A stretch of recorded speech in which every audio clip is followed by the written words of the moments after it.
advisor to the Commissioner of Customs and Border Protection, Border Patrol. Us three guys got just shy of 100 years in law enforcement, immigration enforcement. I worked with Ron 30 years ago in Dallas, Texas. He's been with the Border Patrol's entire career.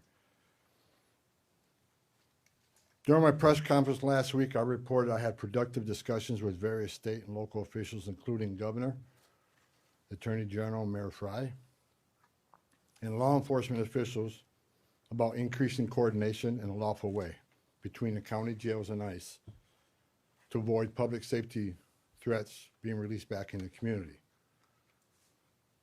While we had our differences, one thing was clear: we all committed to public safety for all who live in the Twin Cities.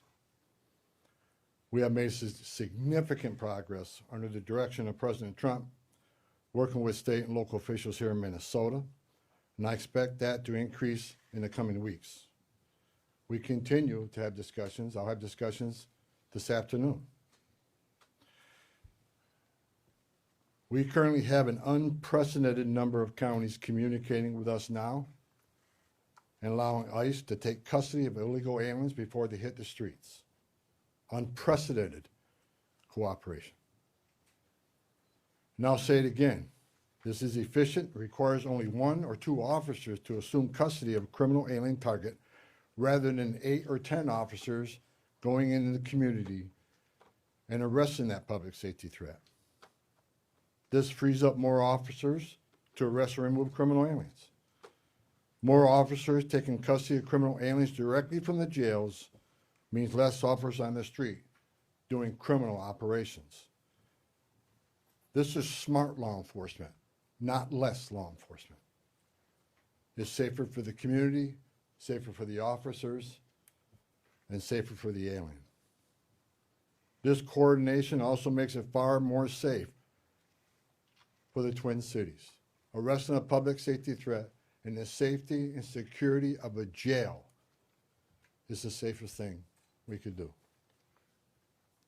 Further, less public safety risks are being released back into the communities, reduces recidivism, so local law enforcement can direct their limited resources to other public safety matters in their community. This is another priority of President Trump. The state prisons already cooperate with ICE on this coordinated transfer of custody, and we thank them for that partnership, and we plan to do more with them. I also want to reiterate and emphasize we are not requiring jails to hold people past their normal release time for immigration purposes. We're not asking anyone to be an immigration officer. We are not asking any state or local official to do immigration enforcement activity. They are not. By merely notifying us before they release them, they don't hold them 1 minute past they normally would. Given this increase in unprecedented collaboration, and as a result of the need for less law enforcement officers to do this work in a safer environment, I have announced effective immediately, we will draw down 700 people effective today. 700 law enforcement personnel. We have also fully integrated CBP personnel into the ICE ERO team structure under one unified chain of command. Not 2 chains of command, there'd be 1 chain of command here. Any large enforcement operation I've ever been involved with, there's 1 chain of command, and that's where we're moving forward. During my press conference last week, I announced that moving forward, ICE will be conducting targeted immigration enforcement operations, like ICE has traditionally done for decades, based on reasonable suspicion to question and detain. ICE will conduct these operations and transnational criminal organization investigations with a focus on national security and public safety. I want to be clear. Just because you prioritize public safety threats don't mean we forget about everybody else. We will continue to enforce the immigration laws in this country. To help execute this, we have developed and implemented a multi-agency surge task force with an operational framework that clarifies lines of effort, integrated enforcement, investigative and special response efforts. A unified joint operations center has been established to manage all operations and ensure efforts align with priorities of the mission. This reorganization also enables ICE to leverage joint intelligence capabilities to effectively target threats, as well as to reduce the overall personnel footprint and enhance public safety and confidence in the agency's capabilities and presence here. I've also ensured that officials from legal internal affairs offices remain on the ground as long as this operation continues. During our efforts to identify and implement improvements of how operations are planned, conducted, and managed, we identified a gap in regard to the use of body-worn cameras. This was actually raised by the workforce when I started walking around talking to people here. Some officers and agents had them, some didn't. That inconsistency was unacceptable, so we moved immediately to prioritize full body cam deployment in the city. I discussed this with Secretary Noem a couple of days ago, and she made the decision to deploy them. The plan is to deploy them nationwide, but it's a priority for the city right now. There's actually $20 million in the spending bill to further fund the deployment of body cameras. The President's supportive of this decision because we have nothing to hide.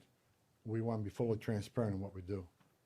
The American people seek and deserve professional and trustworthy law enforcement, and I and the President expect that any misconduct will not be tolerated and will be swiftly addressed. The integration, structuring, and resources we have implemented would help ensure accountability and that targeted enforcement operations have a focus on national security threats and public safety threats, and they are conducted effectively, safely, and appropriately. Again, this is smarter enforcement, not less enforcement. For those who are not a national security threat or public safety risk, you are not exempt from immigration enforcement actions. If you're in the country illegally, you are not off the table.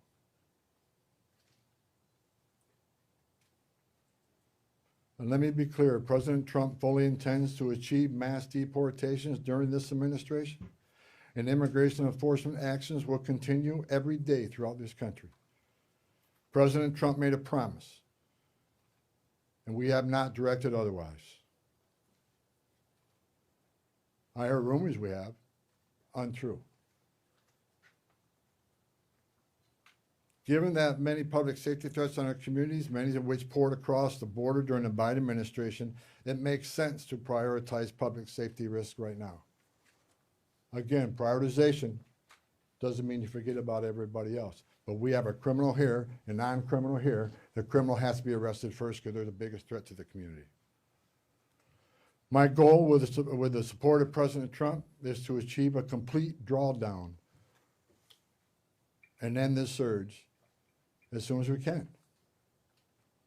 But that is largely contingent upon the end of the illegal and threatening activities against ICE and its federal partners that we're seeing in the community. We will not draw down on personnel providing security for our officers. I will not let our officers be put at risk. So we will not draw down on personnel providing security and responding to hostile incidents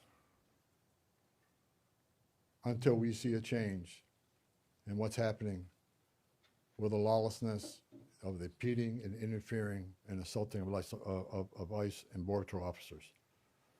It is against the law to forcibly assault, resist, oppose, impede, intimidate, and interfere with federal law enforcement, including ICE officers and Border Patrol agents. Doxing law enforcement to threaten them and their families because they're executing their sworn duties to enforce immigration law that Congress passed is unacceptable. And it's shameful and incomprehensible to me that this unlawful and threatening behavior is being tolerated by anyone. As far as what I saw yesterday with the roadblocks being set up, you're not going to stop ICE. You're not going to stop Border Patrol. The only thing you're doing is irritating your community and want to go get groceries or pick their children up or whatever. I talked to the chief of police, and he committed to taking swift action on those illegal roadblocks. They're illegal. We shouldn't tolerate them.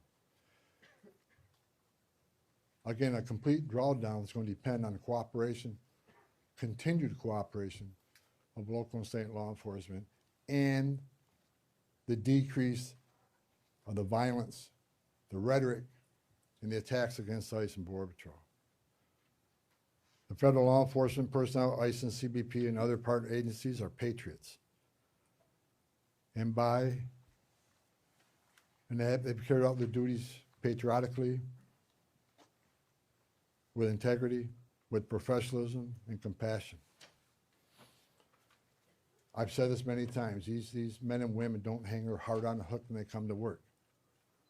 President Trump and I strongly stand with them in the critical work they do to prevent harmful or otherwise dangerous people from entering or remaining in this country. As part of the surge operation here, numerous criminal aliens have already been arrested. We've arrested 14 people who had homicide convictions, 139 people with sex-related offenses, 28 gang members. Correct me, 139 assault convictions, 87 sex offenses, 28 gang members have been arrested, just to name a few. We're taking a lot of bad people off the street. Everybody should be grateful to that. Who in their right mind would want these dangerous criminals walking around their communities? Everyone has a constitutional right to peacefully protest. President Trump and I, we completely support that. At the same time, professional law enforcement officers should and need to be able to perform their sworn duties without being harassed, impeded, or assaulted. I want anyone to report instances of alleged misconduct or wrongdoing. There's a way to report that. The Trump administration is taking violations of 18 U.S.C. 111, which is assaulting, impeding, interfering. We're taking that seriously. If you violate the law, you will be federally prosecuted. In the past month, 158 people have been arrested for violation of 111. 85 cases have been already accepted for prosecutions. The rest remain pending.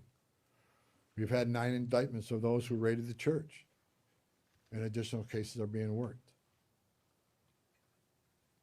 Additionally, I've been saying this for almost a year now. Hateful, extreme rhetoric against ICE personnel is completely unacceptable. Please stop. I said back in March of this year, if the hateful rhetoric didn't stop, I was afraid there would be bloodshed. And there has been. President Trump and I, Secretary Noem, none of us want to see any bloodshed. It is no doubt encouraging and inciting certain people to violate the law, wanting to harm and actually harm law enforcement, and their families, is unacceptable. I want to say I appreciate the discussions had with the governor, Mayor Fry, and the Attorney General. We've had frank, honest discussions. We don't agree on everything, but we do agree on the need for public safety. And we do agree that ICE has a role to enforce the immigration laws of this country. I would implore the governor and the AG and the mayor and other political officials to urge in the most strong and urgent way to ask for calm in the community and to end the resistance, the impediment, the interference, again, protest.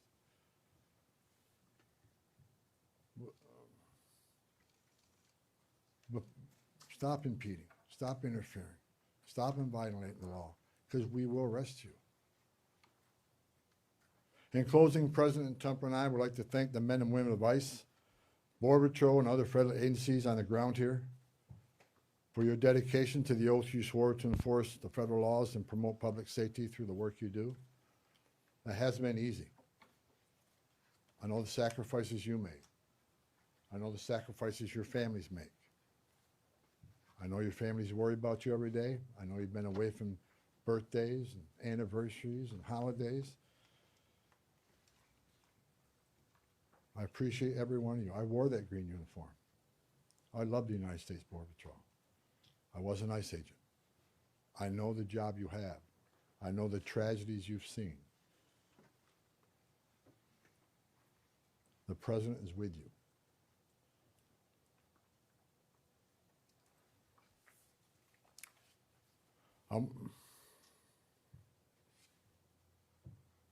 Again, I want to thank Governor Walz, Attorney General, and Mayor for the candid, insightful, productive discussions we had. Again, I'm not saying we agree on everything, but I think we all already accomplished great things in Minnesota. I am optimistic we will achieve even more in the coming days to make this city safer. I would also like to thank the numerous local law enforcement officials I was able to meet with the last 9 days since I arrived here. I appreciate hearing from local law enforcement, their perspective on what's happening. I appreciate the desire to enhance communications between their agencies and our agencies, and that communication has been vastly improved. I truly appreciate your commitment to respond to federal law enforcement in a time of need. Every chief I talked to, every one of them, promised to respond to any public safety issue when our officers out doing their sworn duty and people start crossing the line and they start impediment, interference. Every police chief has committed to doing their job and enforce public safety. We talked to a lot of sheriffs throughout the nation. We have unprecedented cooperation. I've yet to talk to a sheriff that said no. There's still more sheriffs we are in discussions with and talking to, but I have not word that heard no. I think they want to do the right things for the communities too. Lastly, I'd like to thank President Trump for his steadfast leadership and commitment to law enforcement, public safety, and prosperity. I've said this many times. I've worked for 6 presidents and 10 administrations. When it comes to public safety, border security, immigration enforcement, no one's done it better than President Trump. His success is unprecedented. Later on today, Secretary Noem is having a press conference on our southern border, the most secure border in the history of this nation, because of the leadership of President Trump and the men and women over there wearing a green uniform. Most secure border in the history of this country, which means less children are dying making that journey, less women and children being sex trafficked, less fentanyl getting this country to kill our young people, less known suspected terrorists being released in this country. The most secure border in a lifetime gives us the strongest national security we've seen. You can't have strong national security without strong border security. I wish I could be at that press conference, but the president has called me here.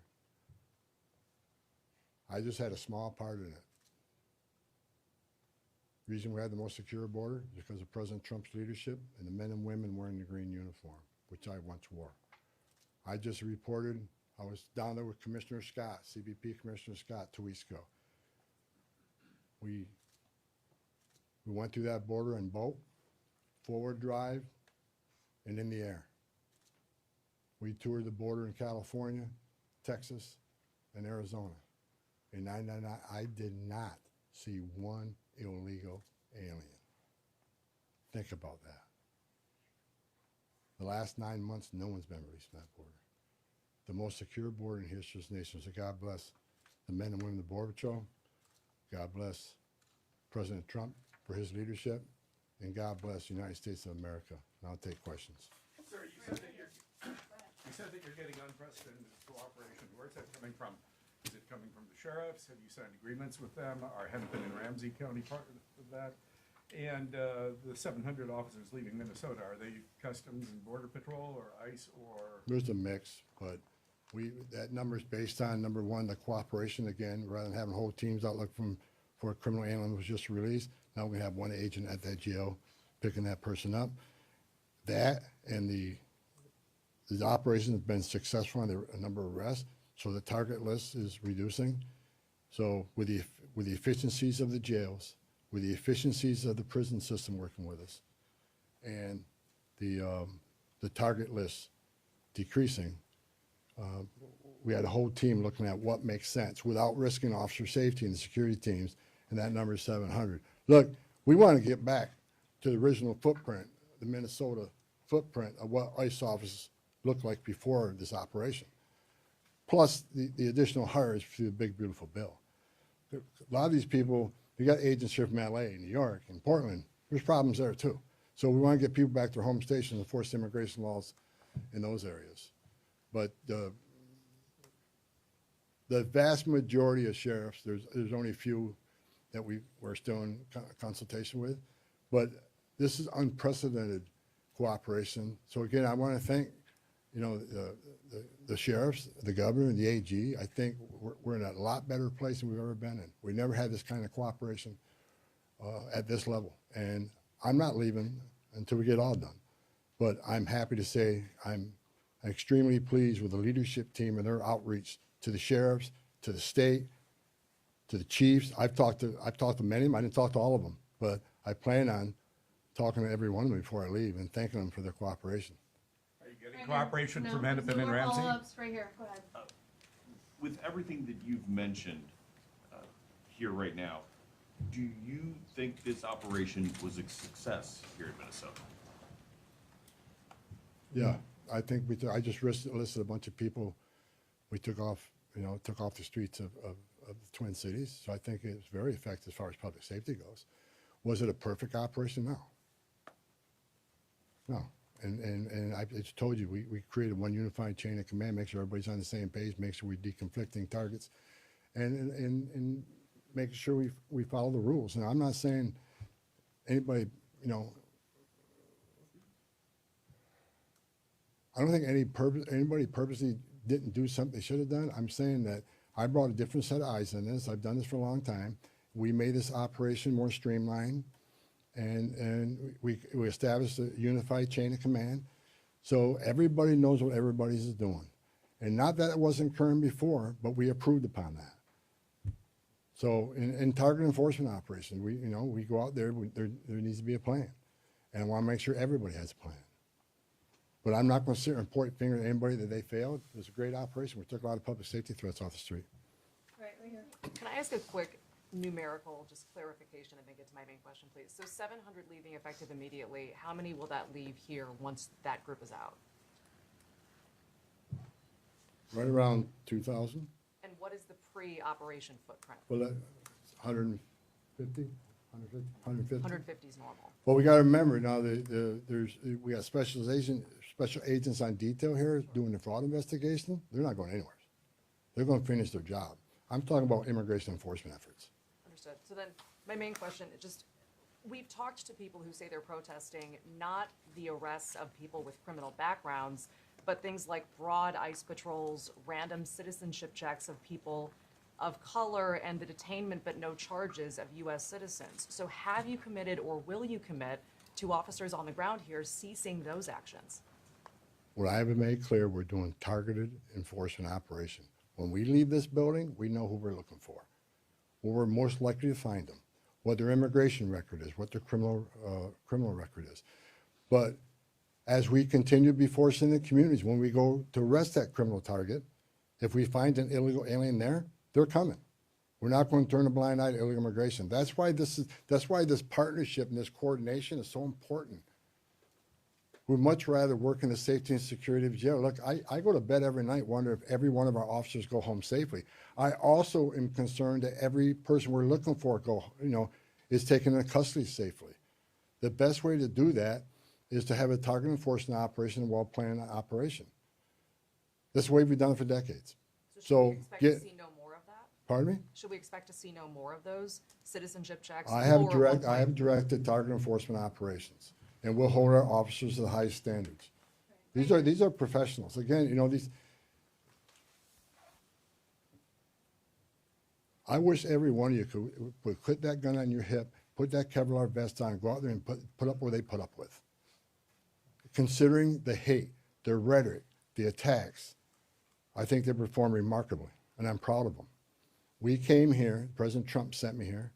I didn't ask to come here. President Trump sent me here to help de-escalate what was going on. We're not surrendering our mission. We're not walking away from our mission. We're just making this more effective and more smart. This is smart law enforcement. Smart law enforcement makes it safer. Right. Realistically, how much work is there left to do here? And with this unprecedented cooperation, how long could this take, best case scenario in your eyes, to get the job done?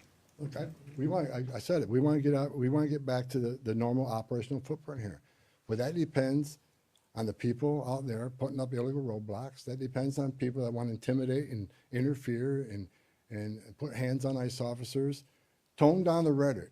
Stop violating the law and impeding and interfering with us, and they'll draw down be quicker. I still got more discussions to have with some local law enforcement officers looking for their cooperation. The more cooperation we get, the less rhetoric and hate we see, and the less attacks means we can draw down even more quicker. So, you know, a lot of this has to do with assistance from the community. We want to get these men and women home. They got a job to do at home. And I think we come a long ways. I'm actually, yesterday afternoon I was sitting down with my chief of staff, I'm actually amazed at the cooperation and agreements we already talked about and the willingness to work with us. We're doing better than I ever thought we would, seriously. And I'm excited about getting back to the business of enforcing immigration law without without arresting people for 111 for interference and impeding. We just want to do what we've done for 30 years, 40. I've done this 40 years. We want to get back to doing the job, and that's what we plan on doing.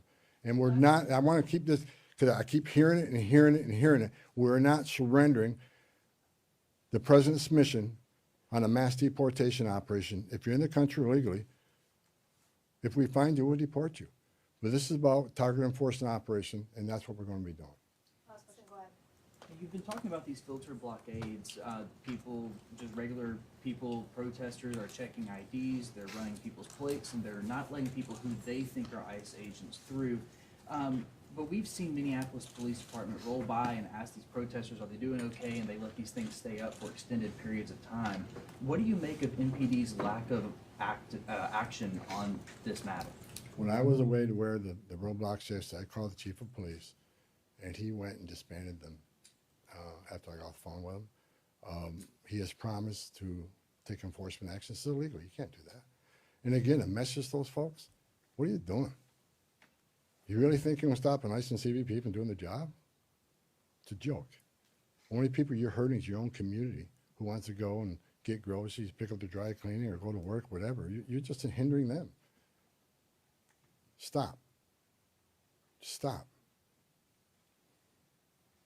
No more I just have a questions. quick Go ahead, sir. clarification on the body No more cameras. questions, guys. Just a Thank clarification. you. Mr. Homan, could you just talk about the targeted list? How big is that list? report those only had misdemeanors?